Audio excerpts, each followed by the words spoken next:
વિદ્યાર્થી મિત્રો, આપણે જોયું કે ભારત આવવાનો નવો જળમાર્ગ શોધવાની સફળતા વાસ્કો દી ગામાને મળી. પોર્ટુગીઝ દેશના લોકો માટે હવે ભારત આવવું સરળ થઈ ગયું, કારણ પોર્ટુગીઝ નાવિક જે હતો વાસ્કો દી ગામા, એને આ ભારત આવવાનો નવો જળમાર્ગની શોધ કરી લીધી હતી. ચાલો હવે આપણે ભારત આવવાનો નવો જળમાર્ગ શોધ્યા પછી ભારતમાં કઈ કઈ યુરોપિયન પ્રજા આવે છે એના વિશે વાત કરીએ. ભારતમાં યુરોપિયન પ્રજાનું આગમન આજનો આપણો ટોપિક છે. સૌથી પહેલી કઈ યુરોપિયન પ્રજા આવે છે ભારતની અંદર? તો કે પોર્ટુગીઝ. પોર્ટુગીઝને આપણે ફિરંગીઓ પણ કહીએ છીએ. ક્યારે આવે છે પોર્ટુગીઝો? તો કે ભારતની અંદર સૌ પ્રથમ આવનાર જે કોઈ હતી એ હતા પોર્ટુગીઝ હતા. ભારતની અંદર એ 100 વર્ષ સુધી વેપાર કરે છે અને ભારતના અલગ અલગ ભાગની અંદર વેપાર દરમિયાન એ શું કરે છે? તો કે 100 વર્ષમાં એ દીવ છે, દમણ છે, ગોવા છે, કોચીન છે, મલક્કા વગેરે પ્રદેશ એના નિયંત્રણની નીચે લઈ આવે છે. કારણ કે એ વેપાર કરવાના બાને ધીમે ધીમે ધીમે એ પ્રદેશની અંદર પોતે પોતાનું સ્થાન બનાવી અને પોતે જ ત્યાં પોતાનું વર્ચસ્વ જમાવી લે છે. આ રીતે પોર્ટુગીઝ લોકો છે એ સૌથી પહેલાં દીવ દમણ તો આપણા ગુજરાતમાં જ આવેલા છે. આપણે જો દીવ દમણ સાઈડ જઈએ તો આપણે જોઈએ છીએ કે ત્યાંનું વાતાવરણ જે થોડુંક અલગ જોવા મળે છે. શા માટે? કારણ કે પોર્ટુગીઝ આજથી ઘણા વર્ષો પહેલાં જતા રહ્યા, પણ એની જે છાપ કહેવાય એ છાપ ત્યાં છોડતા ગયા છે. દીવની અંદર, દમણની અંદર ઘણા એવા ચર્ચ આપણને જોવા મળે છે કે જે આ ફિરંગી લોકો આવ્યા હતા ભારતની અંદર અને એનું તે બાંધકામ કરાવેલું હતું. એ આજે પણ આપણે જોઈ શકીએ છીએ. આ ઇમેજની અંદર આપણે જોઈએ છીએ કે કઈ રીતે ફિરંગીઓ પોતાના વહાણો સાથે ભારત આવ્યા હતા અને વેપાર કરવાના બાને ધીમે ધીમે ધીમે પોતાનું વર્ચસ્વ ભારતની અંદર વધારી દે છે. ત્યારબાદ વાત કરીએ વિદ્યાર્થી મિત્રો તો હોલેન્ડના ડચ. હોલેન્ડ જે દેશ છે એના ડચ લોકો કે જેને આપણે વલંદાઓ તરીકે પણ ઓળખીએ છીએ, આ પ્રજા આવે છે. ત્યારબાદ ડેનમાર્ક જે દેશ છે એની ડેનિશ પ્રજા આવે છે. એટલે એમ આપણે યાદ રાખી શકીએ, ડેનમાર્કના ડેનિશ, હોલેન્ડના ડચ, પોર્ટુગીઝના ફિરંગીઓ. ઇંગ્લેન્ડના બ્રિટિશરો, આપણને ખબર જ છે કે સૌથી વધુ રાજ કરનાર હોય તો એ હતા આપણા બ્રિટિશરો. ભારતની ઉપર 200 વર્ષ સુધી પોતે રાજ કરે છે ને 200 વર્ષ પછી ભારતને કેટલી મહા મહેનતે આઝાદી મળે છે. ઈસવીસન 1600માં ઇંગ્લેન્ડના જે રાણી હતા, રાણી એલિઝાબેથ, અને ઈસ્ટ ઇન્ડિયા કંપનીને પૂર્વના દેશો સાથે વેપાર કરવાની છૂટ આપી હતી. જેના કારણે શું થાય છે કે સૌથી પહેલાં ઇંગ્લેન્ડની અંદર ત્યાં તાજ શાસન કહેવાય છે. તાજ શાસન એટલે શું કે આપણે જેમ અહીંયા રાજા સુલતાન મહત્વના હતા એમ ઇંગ્લેન્ડની અંદર આજે પણ વિદ્યાર્થી મિત્રો તાજ શાસન છે. કઈ રીતે? કે જે રાણી છે એ જે રીતે કહે એ રીતે ઇંગ્લેન્ડના લોકોને કરવું પડતું હતું. તો ઇંગ્લેન્ડની જે કંપની હતી એના જે વેપારીઓ હતા એને જો પહેલાં પરમિશન આપવામાં આવે તો જ એ ત્યાંથી બહાર આવી શકતા. એ માટે એ લોકો શું કરે છે કે આ ઈસ્ટ ઇન્ડિયા કંપની પહેલાં તો ઇંગ્લેન્ડના રાણીની પરમિશન લે છે અને રાણી એને પરમિશન આપે છે કે હા અમે તમને છૂટ આપીએ છીએ. ત્યારે એ લોકો ભારત આવવા માટે નીકળે છે. આ ઇમેજની અંદર આપણે ઇંગ્લેન્ડના રાણી એલિઝાબેથને આપણે જોઈ શકીએ છીએ. આગળ વાત કરીએ તો ક્યારે આવે છે? 1600માં તો એને રાણી એલિઝાબેથ એને આપી દીધી પરમિશન કે હા તમે જઈ શકો છો. ઈસવીસન 1608માં શું થાય છે તો કે બ્રિટિશ કંપનીનું પ્રથમ વહાણ સુરત બંદરે આવે છે. વિદ્યાર્થી મિત્રો, જો તમને યાદ હોય તો સુરત બંદર છે એને મક્કા બંદર તરીકે પણ મુઘલ સલ્તનત કાળમાં ઓળખવામાં આવતું હતું.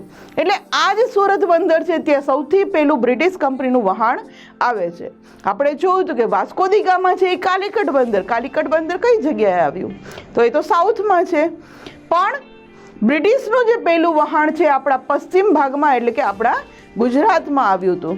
એટલે 1608માં જ્યારે ગુજરાતમાં આવે છે ત્યારે શું હોય છે કે આપણને ખ્યાલ છે, હમણાં જ આપણે જોયું કે સૌથી પહેલી ભારત આવનારી જે પ્રજા હતી પોર્ટુગીઝ. આ પોર્ટુગીઝને આપણે ફિરંગીઓ કહીએ છીએ. આ ફિરંગીઓ ઓલરેડી 100 વર્ષ પહેલાં અહીંયા આવી ગયા હતા. હવે 100 વર્ષ એ લોકો વેપાર કરે છે એટલે શું કહે છે કે ભાઈ અમે લોકો અહીંયા વેપાર કરીએ છીએ એટલે હવે બ્રિટિશરોને અમે આવવા દેશું નહીં. એટલે ફિરંગીઓનું એ વર્ચસ્વ વધી ગયું હતું એટલે વિરોધ કરે છે એ લોકો કે અમે હવે આ બ્રિટિશરોને બીજી કોઈ પ્રજાને ભારતની અંદર વેપાર કરવા આપશું નહીં. એટલે આ બ્રિટિશરોને વેપાર કરવાની પરવાનગી મળતી નથી. આગળ જોઈએ ત્યારબાદ શું થાય છે કે ત્યારબાદ એવું થાય છે કે ત્યાં જે બ્રિટિશ કંપનીનું પહેલું જે વહાણ આવ્યું હતું એ જતું રહે છે. ત્યાર પછી ફરી સર ટોમસ રો નામનો જે એક વ્યક્તિ છે, બ્રિટિશર છે, શું નામ હતું એનું? Sir Thomas Roe.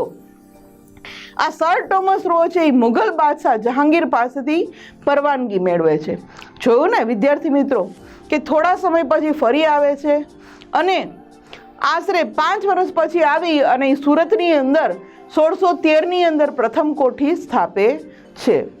આ રીતે બ્રિટિશર છે એ 1613ની અંદર એમ કહી શકાય કે ભારતની અંદર પોતાનો પાયો નાખવા માટે પહોંચી ગયા હતા. 1608ની અંદર એનું પ્રથમ વહાણ આવે છે. ત્યારે એને પરમિશન મળતી નથી, ના પાડે છે. કોણ ના પાડે છે? ફિરંગીઓ ના પાડે છે, વિરોધ કરે છે કે ઓલરેડી ભારત સાથે અમે વેપાર કરીએ છીએ, એ માટે હવે અમે તમને વેપાર કરવાની પરમિશન આપશું નહીં. એટલે એ જતા રહે છે.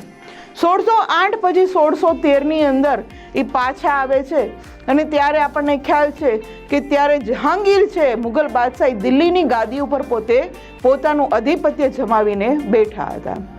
એ જહાંગીર પાસે જાય છે અને પરવાનગી ત્યાંથી મેળવી લે છે ડાયરેક્ટ કે ભાઈ અમને પરમિશન આપો, અમે ખાલી વેપાર કરવા જ માંગીએ છીએ. અને ત્યારના જે મુઘલ બાદશાહ હતા એને આપી દે છે પરવાનગી અને સૌથી પહેલાં એ ગુજરાતની અંદર એટલે કે સુરતની અંદર આજે બ્રિટિશરો છે એ પોતાની પ્રથમ કોઠી સ્થાપે છે. પરીક્ષામાં આપણને પ્રશ્ન ઘણીવાર પૂછાય છે કે ભારતમાં આવેલા અંગ્રેજોએ અથવા તો બ્રિટિશરોએ સૌથી પહેલી કોઠી ક્યાં સ્થાપી હતી ને ક્યારે સ્થાપી હતી?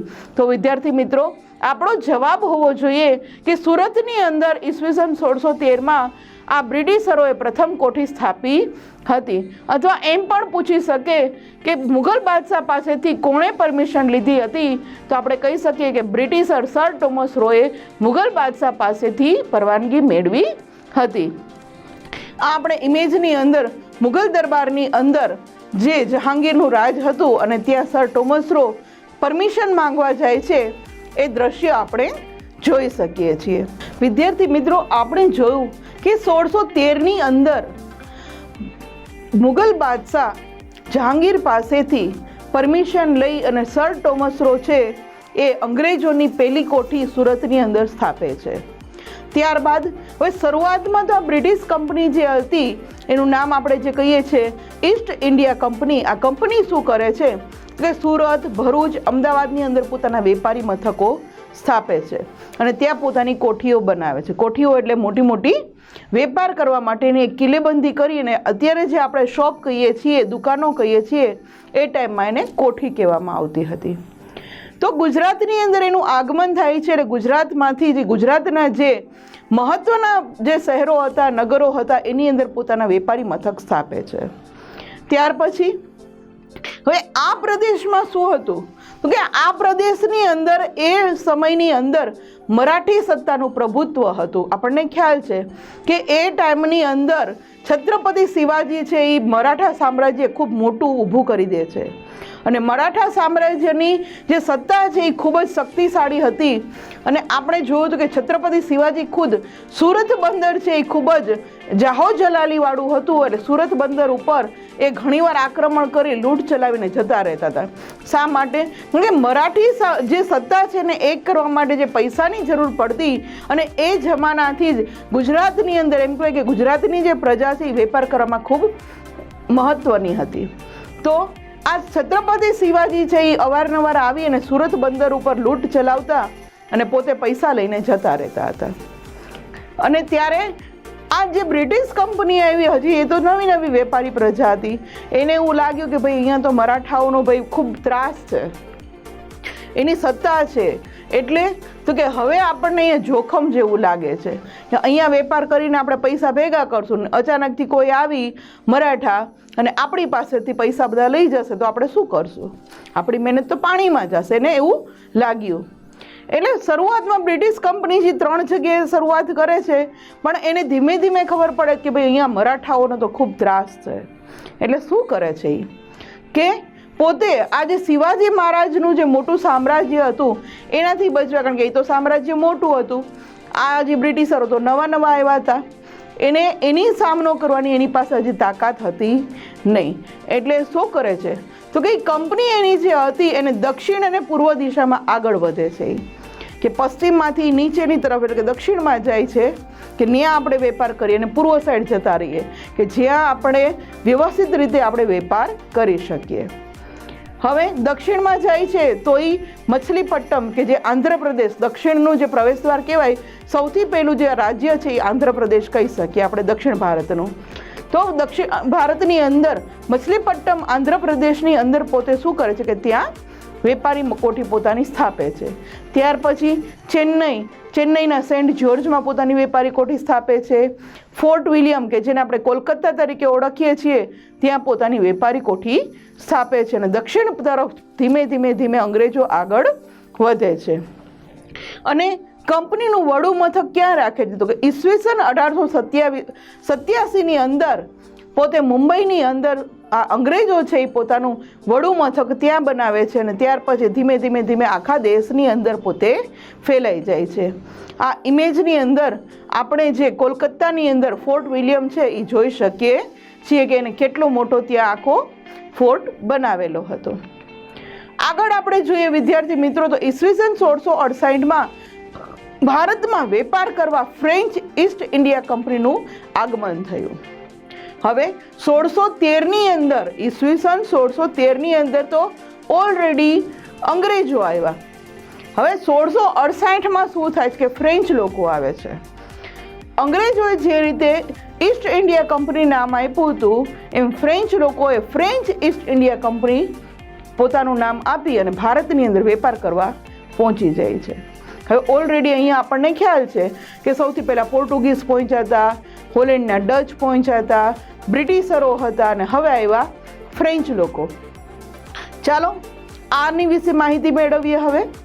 હવે ફ્રેન્ચ ઈસ્ટ ઇન્ડિયા કઈ જગ્યાએ પોતે વેપારી મથકો સ્થાપે છે તો કે તેણે માહે, કરાઈકલ, પોંડિચેરી, ચંદ્રનગર, મછલીપટ્ટમ આ બધી જગ્યાએ આ ફ્રેન્ચ ઈસ્ટ ઇન્ડિયા કંપની છે પોતાના વેપારી મથકો સ્થાપે છે. આગળ આપણે વાત કરીએ તો 18મી સદીમાં શું થાય છે તો કે અંગ્રેજો અને ફ્રેન્ચો વિશ્વભરમાં પોતાની સત્તા સ્થાપવા માટે અને સંસ્થાનો મેળવવા માટે સક્રિય બન્યા. હવે બે મહાશક્તિ થઈ ગઈ, એક અંગ્રેજોની અને એક ફ્રેન્ચની. ફ્રેન્ચ સૌથી છેલ્લે આવ્યા, પણ એને એમ થયું કે ભલે આપણે છેલ્લે પણ આપણે પહેલે થવું છે. એ માટે ફ્રેન્ચ પણ શું કરે છે કે પોતે ભારતની અંદર વધારે ને વધારે કઈ રીતે વેપાર કરવો એની હરીફાઈમાં એ અંગ્રેજો સાથે ઉતરે છે, અને અંગ્રેજોનો જે માલ હોય એના કરતાં સસ્તો માલ પોતે વેચી અને ભારતની અંદરથી ઘણું બધું ધન કમાઈ લેતા હતા. આ કારણે શું થયું તો કે અંગ્રેજો અને ફ્રેન્ચો વચ્ચે હંમેશા હરીફાઈ રહેતી હતી. આગળ આપણે વાત કરીએ તો આ દક્ષિણ ભારતની અંદર જે આ માહે, કરાઈકલ, પોંડિચેરી, ચંદ્રનગર, મછલીપટ્ટમની અંદર ફ્રેન્ચ લોકો ત્યાં પોતાના સંસ્થાનો સ્થાપે છે, ને પશ્ચિમમાંથી ઓલરેડી દક્ષિણ તરફ આ લોકો પણ જાય છે. કોણ? અંગ્રેજો પણ.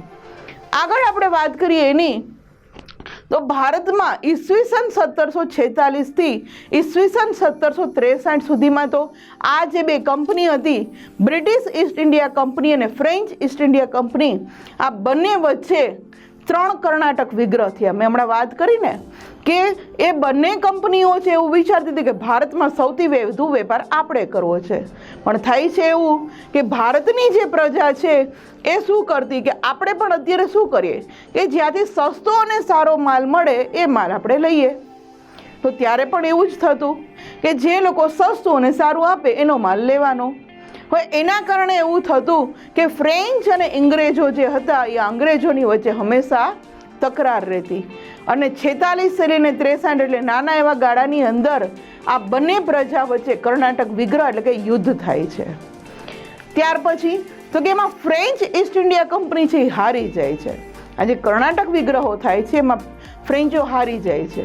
ફ્રેન્ચ હારી જાય છે એટલે શું થાય છે કે એની પાસે હવે થોડાક જ પ્રદેશો રહે છે, બાકી અંગ્રેજો ના પાડે કે અમે જીતી ગયા, હવે જે તે મહત્વના પ્રદેશો હતા એની અંદર અંગ્રેજો શાસન કરે છે અને ફ્રેન્ચ પાસે થોડેક જ પોતાના પ્રદેશો રહે છે. ચાલો જોઈએ કયા કયા પ્રદેશો એની પાસે બચ્યા. તો કે ફિરંગીઓ પાસે હવે શું બચ્યું, તો કે દીવ, દમણ અને ગોવા એટલી જ સત્તા રહે છે.